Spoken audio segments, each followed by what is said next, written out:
Welcome to the Stay Wealthy Podcast. I'm your host, Taylor Schulte, and today I'm talking about 529 college savings plans. In fact, a big change was recently made to grandparent-owned 529s that seem to fly under the radar.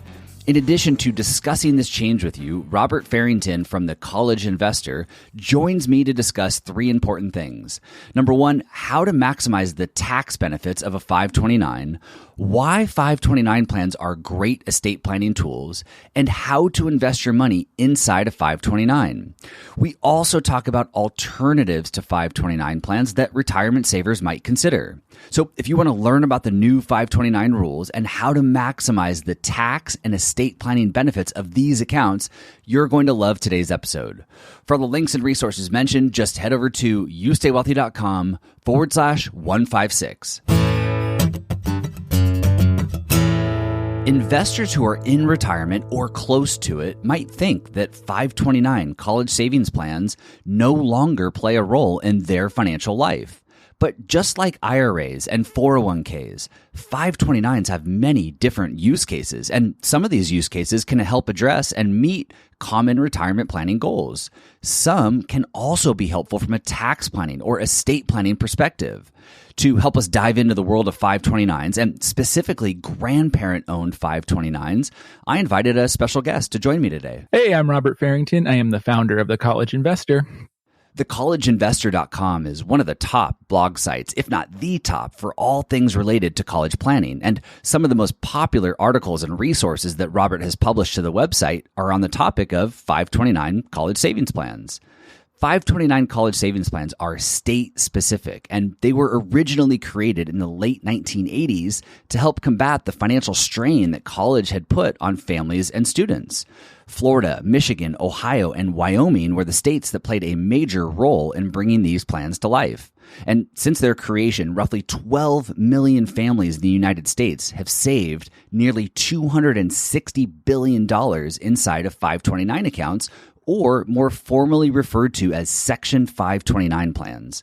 So what exactly is a Section 529 plan? So a 529 plan is a special type of education savings account that offers a ton of great tax benefits for saving for education. It used to be saving for college because this would be the account that you would want to use to save for college, because any money you pulled out could be pulled out tax-free when used for qualified college expenses. But over about the last 5 to 7 years, Congress has broadened what you can use a 529 plan for. And so now it's really better to call it an education savings account, because you can use it for K to 12 expenses. You can use it for trade school, vocational school. Basically, the definition of what you can use the account for goes a long way. But the money goes in potentially tax-free or tax deferred. It grows tax-free in the account. And as long as you pull it out for qualified education expenses, it'll be tax-free when you withdraw it. I know the Stay Wealthy community loves saving money on taxes, so let's be sure we really understand the tax benefits of 529 accounts. As I had mentioned at the top of the show, 529 plans are state-specific. So while the investments inside of a 529 account always grow tax-deferred, just like an IRA or 401k, and withdrawals that are used for qualified education expenses come out tax-free for everyone across the country, each individual state does have specific rules around the tax treatment of contributions that go into a 529. A lot of states offer benefits for contributing to a 529 plan. So right now, 5 states offer tax credits to their residents to make contributions to a 529 plan. 29 states offer tax deductions to their residents for making contributions to their 529 plan. So in over half of the United States, there is a good tax benefit for contributing to a 529 plan. And then, of course, you do have the tax-free states anyway. So, there's a lot of tax benefits for contributing to a 529 plan that could lower your state tax bill. It's important to note that these are state tax bills and state plans. The federal government doesn't get too involved on 529 plan regulation, and there's no federal tax break for contributing to a 529 plan. For those of you that do live in a state that provides a tax deduction or a tax credit for 529 contributions, there's an important and sometimes overlooked tax strategy for parents and grandparents to keep in mind each year. Here's Robert with more. There's a huge benefit just putting the money into the account, even if you were to say withdraw it right away. So in some states, let's just say that you are paying for education today. Well, you could literally just funnel the money through the 529 plan. I'll put an asterisk there because a couple states do have a 1-year waiting period, but most of them don't. You could put the money into the account, realize a state tax deduction, and then use the money out of the account, even if it doesn't grow at all, to save some money on taxes. In addition to some states now allowing 529 plans to be used to pay for K through 12 and apprenticeship programs, some also allow funds up to a certain limit to be used for student loan debt repayment. Congress, with the Secure Act, now allows for a $10,000 one-time use for repaying student loan debt. So again, it has the potential to let you use pre-tax money to repay some student loan debt. Or, if we're looking from a parent or grandparent perspective, it allows you to maybe gift some money pre-tax and help somebody else repay their student loan debt, maybe a child or grandchild. However, it's important to note that not all states allow this. So again, these are state-based plans. And so you need to check with your own state law. So this one is the one with the fewest number of states that allow it. Only 23 states allow you to use 529s for student loan repayment. One really interesting thing that I learned through my research for this episode was that student loan debt is not just a problem for our youth. In fact, of the $1.6 trillion in total student loan debt at the end of 2020, borrowers over age 50 accounted for about 22% of it, or about $336 billion. And it's a growing problem, with this number being 5 times higher today than it was in the early 2000s. The over 50 age group is the fastest growing cohort of borrowers in this country right now. And it's kind of interesting because it's like, how do you still have student loan debt over 50, right? And so some people may have just been kicking the cans down the road, but I think a larger portion of this cohort is actually parents that have borrowed for their children's education. So as we talk about, grandparent and parents saving for college, well, why do this generation also have student loans? Well, if they didn't save for it or they didn't plan for it, a lot of them end up borrowing for it. And now as they approach retirement ages, they're like, what do I do with all this student loan debt as I'm looking at, what's in my retirement account, what I need to live off of. And it's really becoming a challenge. And it's one of the reasons I advocate. I'm a big believer that parents should never borrow for their children's education. I know that might be kind of harsh for some people, but I think parents need to put the oxygen mask on themselves, take care of their own plans, their own retirement, because there's a ton of ways to pay for college. They might not all be ideal or best case scenario, but there are a lot of options. When it comes to your retirement, there's not options. You're not getting a loan from the government for your retirement, right? You got to deal with your own house and make sure you're good to go before that time comes.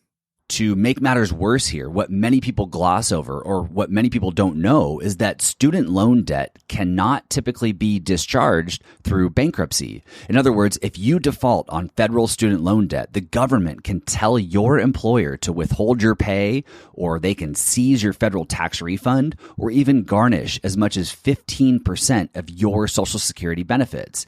In fact, in 2015, the most recent year that I could find data for, roughly 114,000 borrowers over the age of 50 had a portion of their Social Security benefits seized to repay defaulted federal student loans. The collateral of a student loan is your future earnings. So we talk a lot about like a mortgage. The collateral on a mortgage is your house, right? They foreclose it if you don't pay it. The collateral of your car loan's the car. They'll repossess it if you don't pay it. Well, I think one of the biggest missed arguments today about student loan debt is the collateral. The collateral is your future earnings. You borrowed this money to go to college, or a parent borrowed it, because the goal was, right, to increase your future earnings. As we've all heard the stats, right? You go to college, you make more than if you didn't go to college. Well, on the flip side, if you don't repay these student loans, they will take your earnings to repay it. The government will, private lenders can sue you to get your earnings. So that's the collateral. And I think it's important to frame the borrowing conversation in that.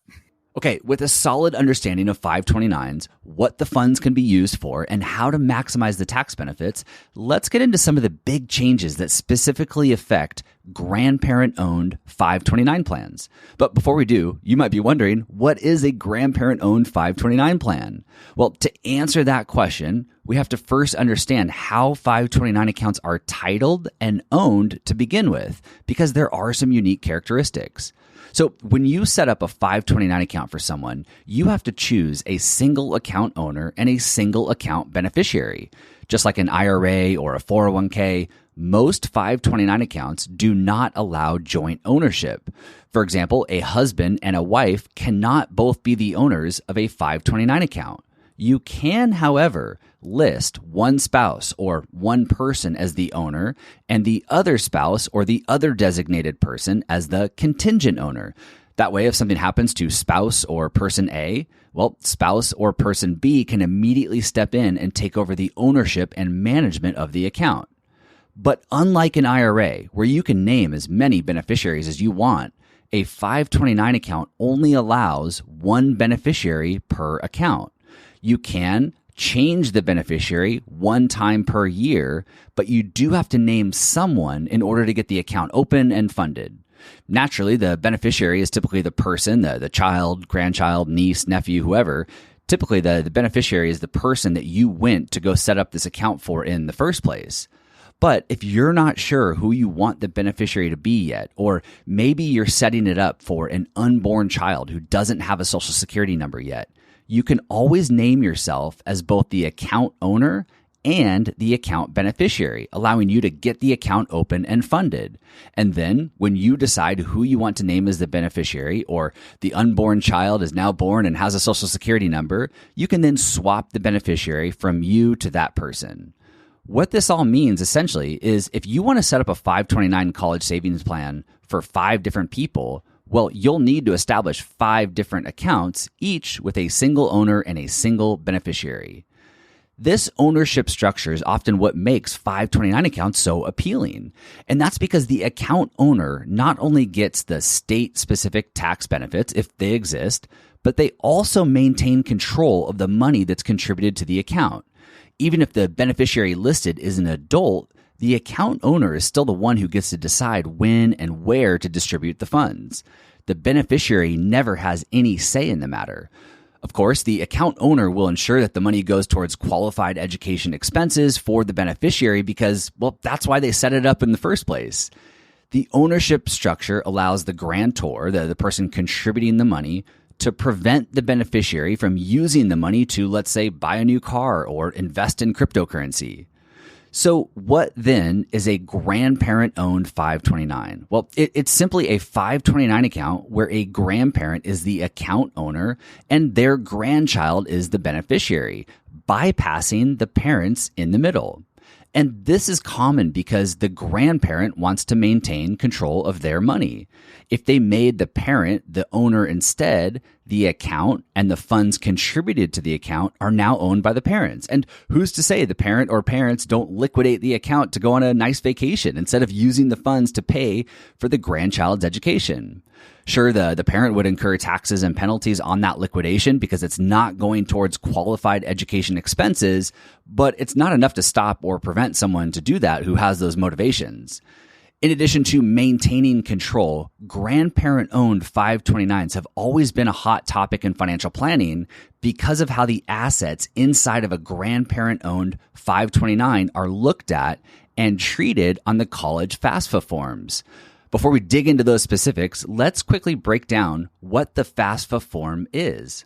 The FAFSA is the free application for federal student aid. And so every 17-year-old and their parents will be filling out the FAFSA to see if they qualify for any type of financial aid. And it's important to note that financial aid means scholarships that are both merit and need-based. It means grants that are both merit and need-based, and it means student loans, specifically federal student loans. So if you want any of those things, you have to fill out the FAFSA, the free application for federal student aid. And this form looks at the parent and student's income. It looks at the parent and student's assets. And then it comes out with a number at the very end of it called the expected family contribution. And without getting too in depth, the bottom line is if you have a lot of income and assets, you are expected to pay more for college and you will get less scholarships and grants. And if you have very minimal income and assets, you are expected to pay less for college and you will potentially qualify for more scholarships and grants. The student loans doesn't matter. Need-based, non-need-based, anyone get a student loan, but they have to fill out that FAFSA form. Maybe, like you, when I hear student financial aid, I immediately think of lower income households, families, and students who are truly in need of financial help. But that is a common misconception with regards to FAFSA forms. The FAFSA is basically the key to unlock all these things. The schools will use it to determine their scholarships and grants, whether that's need or merit-based. And then, of course, it's basically your student loan application. So even if you have plenty of assets, if the student needed a student loan, they had to have filled out the FAFSA. And that's a miss for a lot of students because they realize last minute, oh my God, I need student loans. And they're trying to rush to get the FAFSA done and get all this stuff approved right before the deadline. So this is the application you need for any of those things. And I also recommend that people fill it out every single year. So 17-year-old, 18-year-old, 19, 20, like every year of college, just fill out the form. You might not get anything because you have income and assets, but at the same token, you never know. There's a lot of programs, there's a lot of things available, especially from colleges. And yes, it takes a little bit of time, but once you do it once, it's actually fairly easy. You just repeat the process, super simple, spend 20 to 30 minutes of your time, fill out the form. It's important to clarify here that families who are receiving financial aid right now and want to maintain it do need to submit a new form every year. But those who are not relying on financial aid at the moment might still consider tackling this complex form each year as well. Why? Well, as you can imagine, it's hard for anyone to keep up with all the opportunities and grants that are being offered by schools and partner organizations. And completing the form is the only way to know for sure if there's something out there that you specifically might qualify for. But Robert shares a couple of other good reasons as well. One, you might start off as a dependent student in year 1 or 2, right? And then maybe you become an independent student in your remaining years. Maybe your income changes. Maybe the parent's income changes or asset changes. There's a lot of variables. I mean, it doesn't seem like a long time, but 4 years is kind of a long time, especially if you're thinking of a 4-year college career. As noted, and as some of you may have experienced before, the FAFSA form takes some time to complete given the amount of information that's collected.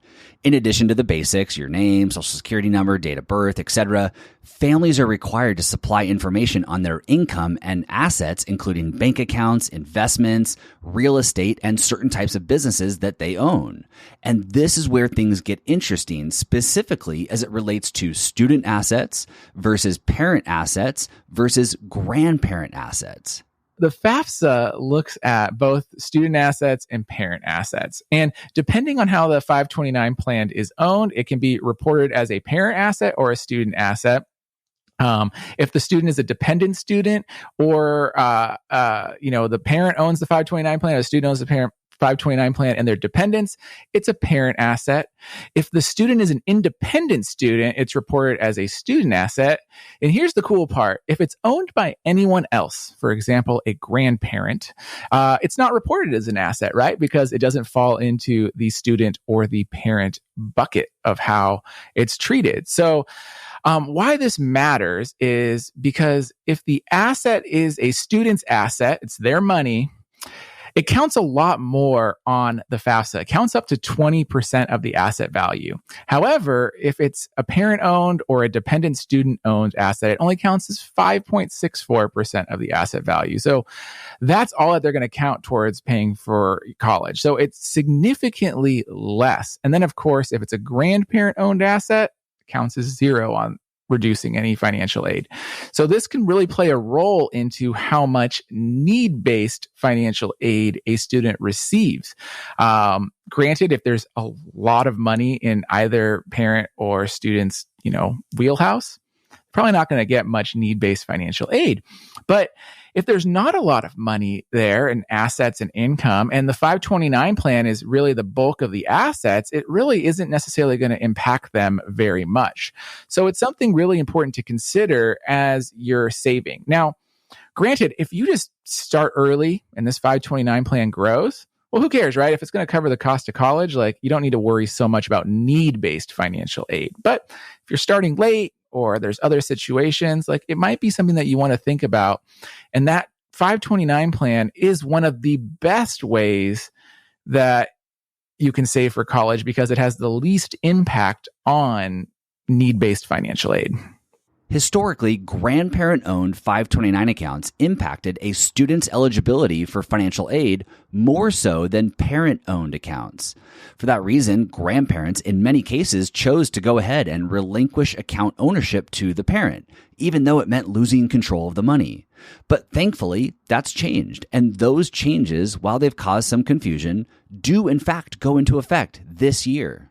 Starting with the 2024 FAFSA, qualified distributions from a grandparent 529 will no longer count. So it's important to note that, right, if the grandparent owns the asset, it wouldn't have counted on an asset picture today. But let's just say, the grandparent took out $20,000 to help the child pay for college. Well, all of a sudden, that student now would have to report $20,000 in income for the year. So it wouldn't affect the first year's financial aid picture, right? So let's just say it's a freshman.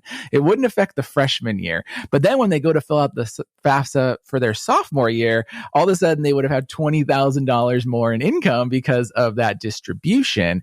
And that could have negatively impacted any financial aid they were receiving in year 2. And so a lot of people were getting surprises, right? They're like, oh, I can pay for college. Everything is great. I'm going to start as a freshman. And then all of a sudden they go to their sophomore year and they're like, whoa. They had to come up with a bunch more money, and that was not expected. Well, starting with the 2024 FAFSA, any distributions from a non-custodial parent or a grandparent or an aunt or an uncle are not going to be reported as either an asset, or the distribution is not going to be reported in income. And you might be thinking, well, whoa, it's only 2022 when we're recording this podcast. 2024 seems so far off. Well, remember, the 2024 FAFSA, you're going to apply for it in 2023, and you're going to be using your tax returns from 2022. So that's why this year, as of now, those distributions will no longer affect financial aid eligibility in the future.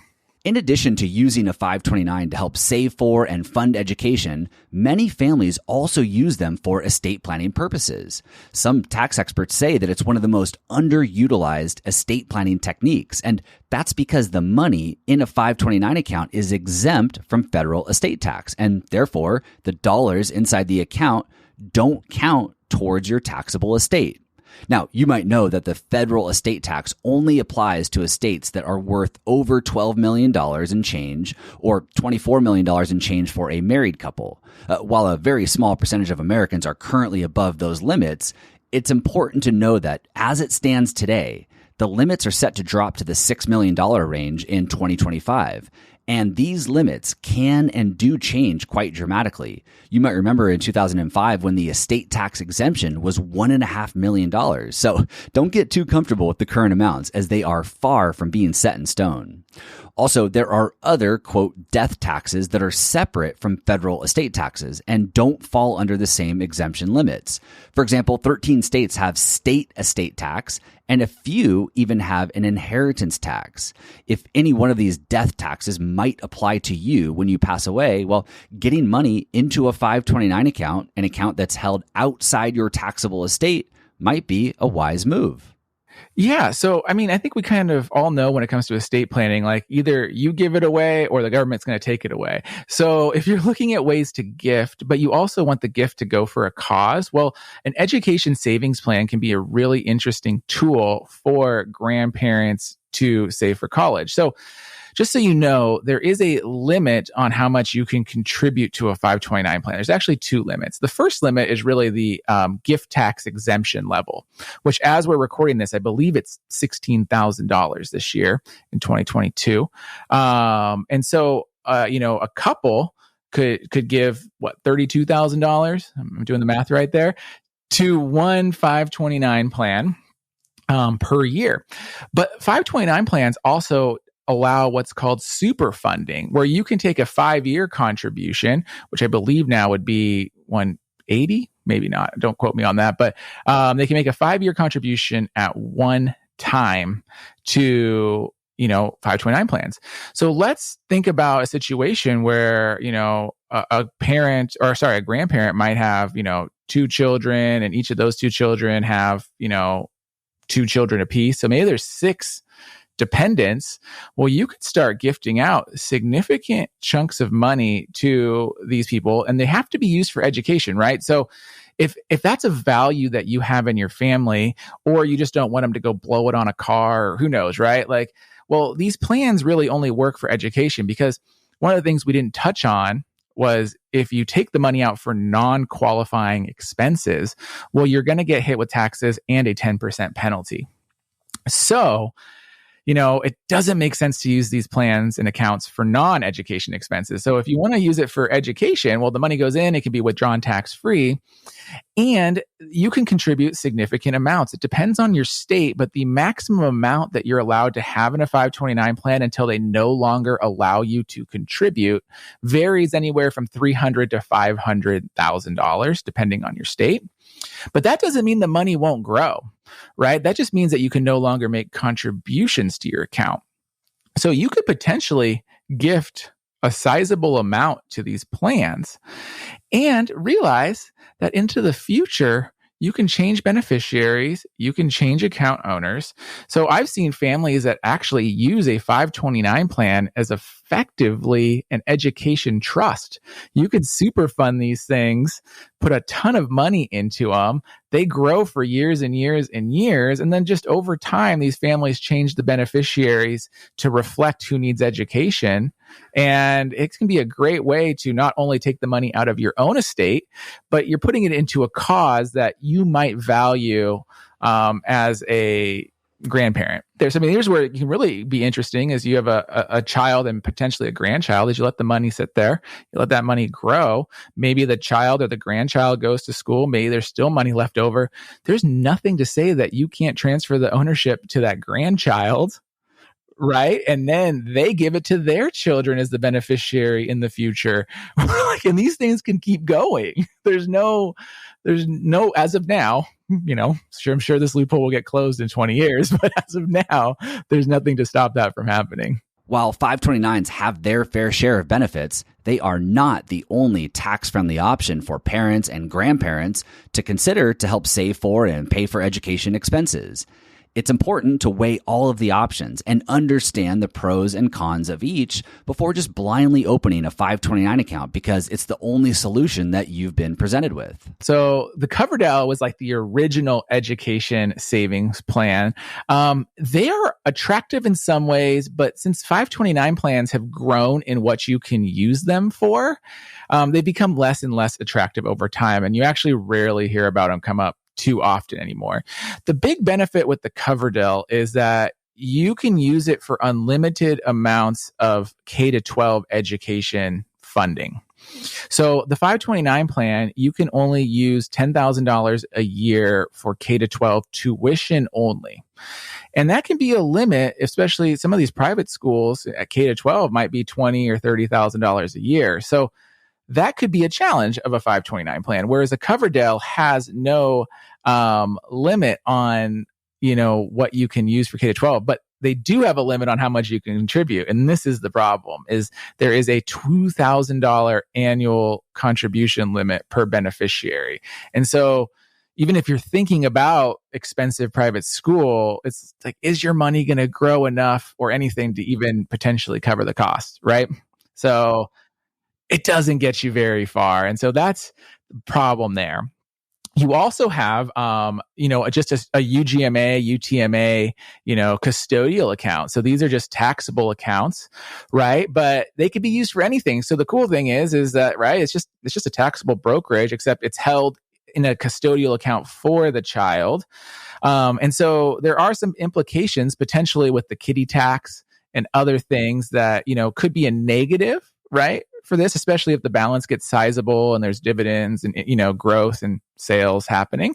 But on the flip side, there's no limitation, right? So like, because it's just a brokerage account in the child's name, you can use the money for anything, or the child can use the money for anything. And so that's a benefit. And also, when we're talking about the FAFSA, custodial accounts are considered a student asset. So when we were talking about like, what's the worst asset to hold on the FAFSA? Well, a custodial account's the worst to hold. But on the flip side, if there's a significant amount of assets in the custodial account, well, it doesn't matter, but they are going to be counted. The most penalty basically is a custodial account. Finally, you have the Roth IRA. A lot of people talk about, using a Roth IRA to save for college, because one of the benefits of a Roth IRA is that the early withdrawal penalty is waived if the money is spent on higher education expenses, right? So they're like, we can use a Roth IRA to pay for college. And that's great, but I always like to say, whose Roth IRA first off? So a child's Roth IRA or a parent's or a grandparent's Roth IRA, it all makes a difference. So one, a child, how do you get money into the Roth IRA? It's relatively challenging because the child has to have earned income. They might not start getting earned income till later in life. Is the money going to grow? And then part two is Roth IRA money used to pay for college is going to be counted as income the second year. So it's that same problem we talked about earlier, where in year one, it looks great. But then when they pull the money out of the Roth IRA in year two, it's going to be income for them. So they might reduce potential financial aid going forward. Finally, for grandparents, I think this is one that's just not touched on a lot, but it's important to note. And it's not an education savings account or anything, but grandparents can pay for college tuition, and it's not subject to the gift tax or the gift tax exemption. As long as you write the check directly to the school, that's just it. You're just paying for education. And so if a grandparent does have a lot of assets and there's a grandchild or a child that's, going to college, you can avoid all this too. And you literally could just write the check for college, and it's very possible to do. So, depending on your situation, that might be the easiest. It doesn't set up a legacy. It doesn't, do anything in that regard, but you don't have to worry about gift tax or anything like that. You can literally just write the check to the college. Speaking of just writing a check to college, some of us can't help but wonder, what if our child or grandchild doesn't want to go to college? What if they want to start a business? Or what if they gravitate towards an untraditional online curriculum that isn't considered a qualified education expense? And that's honestly the number one hesitation, I think, of all of these college savings accounts, right? Is what if my child doesn't go to college? And that's kind of the trend, too, that we're just hearing in the public discourse. Like, what's the value of college today? Yada, yada, right? So I think it's important to note that one of the things we've been seeing over the last few years is this trend of allowing more and more options for using a 529 plan. So like I said, back in the day, it used to be qualifying college expenses only. Today, we see qualified college, K through 12 tuition. You can do it for vocational school, apprenticeships. You can use it for student loan repayment. And I do see this trend continuing to increase. Now, will it just be allowed to use for anything? Probably not. But I do see it continuing to expand to be able to use for education holistically in a lot of ways.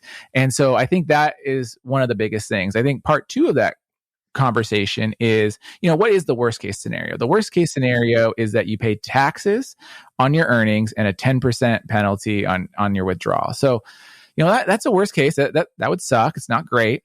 But that assumes that like you never transferred the money to somebody else or used it for another child or let it grow for grandchildren again. So like if you're thinking about gifting this, maybe grandchild A doesn't ever go to college.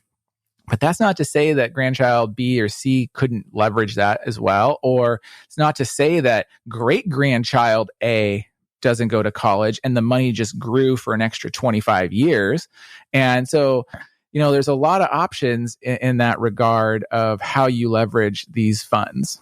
The last thing to really understand with regards to 529s is how the money is managed and invested inside the account. More often than not, the investment solution that most 529 account owners opt into is what's known as an age-based mutual fund, also known as a target date fund in the retirement planning world. Just like a traditional target date fund that you might be familiar with, age-based mutual funds take risk off the table and get more and more conservative as you, or the child in this case, gets closer to the designated date. For example, if the beneficiary of a 529 was just born today, you might choose a 2040 fund because in the year 2040, 18 years from now, that child will be 18 and headed off to college. The 2040 fund will be fairly aggressive and risky today because there's a long time horizon, but each day, very, very slowly, the fund will automatically rebalance into more conservative investments so that by the time the funds are ready to be used by the year 2040, most of the money is safe and secure. However, as I've noted in prior episodes when talking about target date mutual funds inside of your retirement accounts, when you look under the hood of some of these age-based funds, they can oftentimes be more aggressively positioned than you might have assumed, even by the time they reach the beneficiary's target date.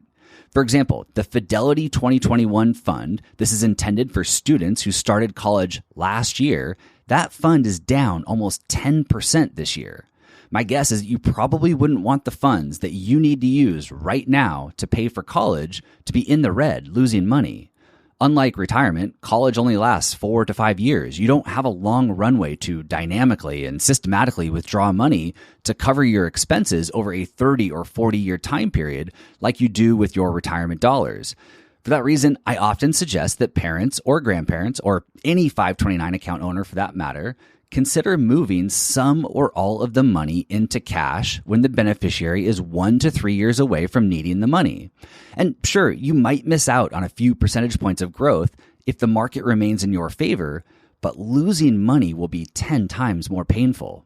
I mean, I think you nailed it. So just like an IRA or other account, you make your deposit into your 529 plan and it basically sits there until you allocate it to an investment. So one, please make sure you do allocate it to an investment if you're, unless you're funneling the money through these accounts. But yes, all of these plans are state-based plans and each state gets to decide on what their investment choices within the plan are.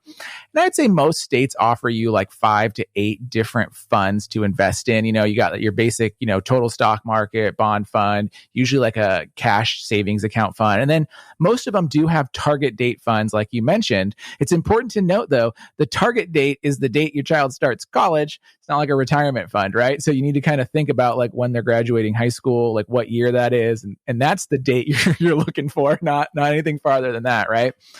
And yeah, you need to just pick those funds. But I do think the important thing to look at too is fees, right? So one of the things that when it comes to these funds or one of these state plans is that each state gets to set their own plan. And for those of you that receive tax benefits in your state, well, it might just make sense to contribute to your state's plan no matter what the cost of the funds are, simply because the tax benefits, outweigh any extra basis points that you're paying in fees, right? If you're saving, $500 in taxes every year, well, the fees that you're going to pay aren't going to offset that. But on the flip side, if you're in one of these states that, doesn't offer any tax breaks, or maybe you're in a no tax state, the best thing you can do is look for the 529 plans that have the lowest fee structure. So 529 fees are super complicated. And sadly, they are 5 times more on average than you can expect to pay for your retirement plans. And it's really disheartening in a lot of ways, because I will tell you that some states leverage their 529 plan fees to offset their budget costs. Other states don't. Some states are great, right? But some states do. So I would look at your fee structure, because most 529 plans don't just have the fund fees, right? So your listeners are probably familiar with expense ratios and what the fund fees charge, but then there's usually also a wrap fee, and then there's a plan administration fee around all of that. And that's where that money typically goes right back to the state, or is split 50-50 with the state and the plan providers or other ways.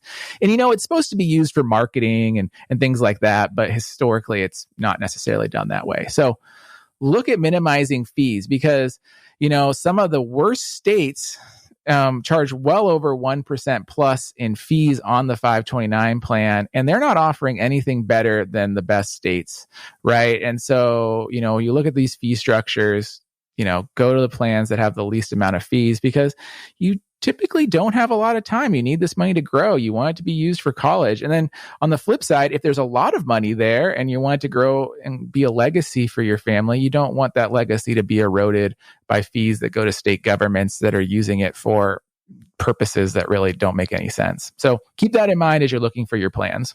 I know we covered a lot today, but before I let Robert go, I asked him to summarize a few key points and also share some of his favorite resources for those that want to dive deeper. Yeah, I think the big thing is understand the rules in your state. So we touched on this a few times, but there's 50 states, there's 48 plans. Wyoming and one other state, they just decided to not have their own state plan and they let you go anywhere. But know what your rules are, because the rules for taxes and tax deductions and contributions and all of this are dependent on the account owner's state. So this is important to remember. So whoever's owning this account, the rules are based on your state that you're in. So as you open your plan and figure out which tax deduction stuff, know your state's rules, know what your tax deductions are, know if you're allowed to use it for K-12 education or you're not. I hate to see you get into this and realize that hey, none of this applies because I'm in California or something similar, right? We have a full list on the College Investor. You can go to collegeinvestor.com/529 plan guide. You can find your state there, but there's other resources as well. But just make sure you know what state and what you're able to do in your state. Once again, that's Robert Farrington, owner of the collegeinvestor.com, which is currently read by over 1 million people per month. I'll be linking to a number of his resources on college savings accounts and 529 plans in the show notes, which again can be found by going to youstaywealthy.com/156. Thank you as always for listening. And guess what? I have another bonus episode coming out in 2 days. Be sure to tune in because I have a fun announcement to share. I'll see you then. This podcast is for informational and entertainment purposes only and should not be relied upon as a basis for investment decisions. This podcast is not engaged in rendering legal, financial, or other professional services.